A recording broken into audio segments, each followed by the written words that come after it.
Hi guys, it's WeGhost here, and this is Castlevania The Adventure Rebirth.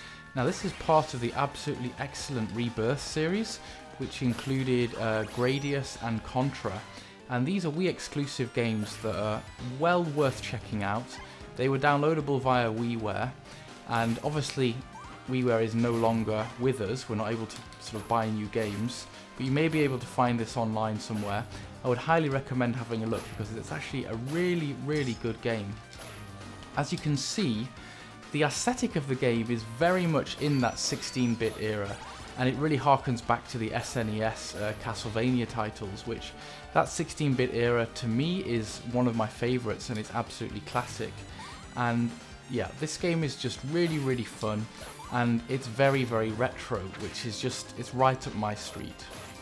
Actually, there's a number of different control schemes that you can use for this game. It does support the GameCube controller.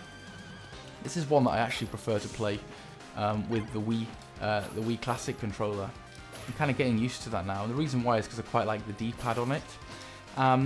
The game plays, as you can see, in 4:3, which is, you know, just as it would be if you were playing it on a SNES back in the day. And the thing that you might notice, I'm actually running this on the main, on the FrameMeister, sorry. And using the FrameMeister, I've actually put some scan lines on because I really like games with scan lines. I think it makes it look even more like you're playing it back in the day on an old CRT telly. So if you're wondering why it looks like that, it's because, well, I've added the scan lines myself.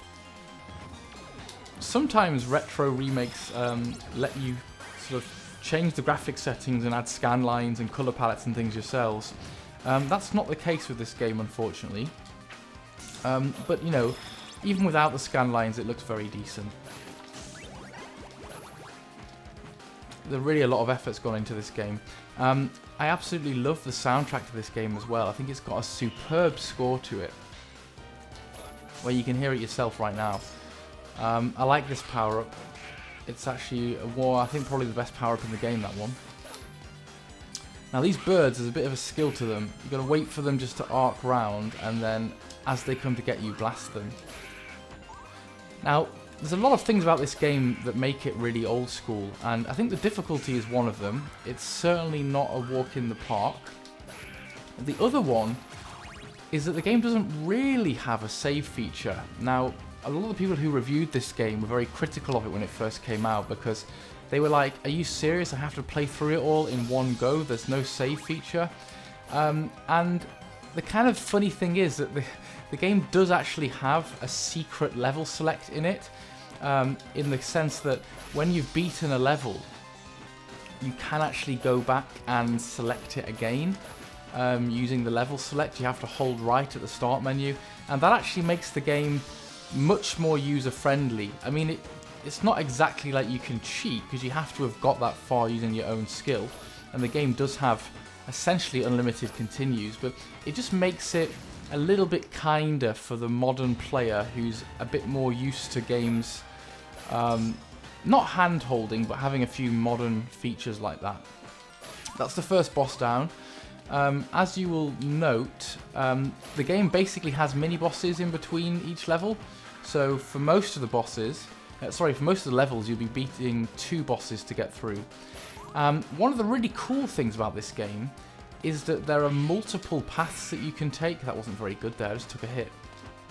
So you'll notice as you play through the game a couple of times that there are areas that sometimes they're not very apparent when you first play, but actually that can be unlocked, or that you can get to if you just kind of have your wits about you and go an alternative way. And they kind of add a little bit of extra replayability, really. Extra stuff that you can do. It's kind of interesting though, because again, going with the old school thing, the levels are timed. That's not something that I'm usually particularly a fan of. It certainly adds an extra degree of pressure that you don't necessarily need. But again, it's staying true to that old school thing.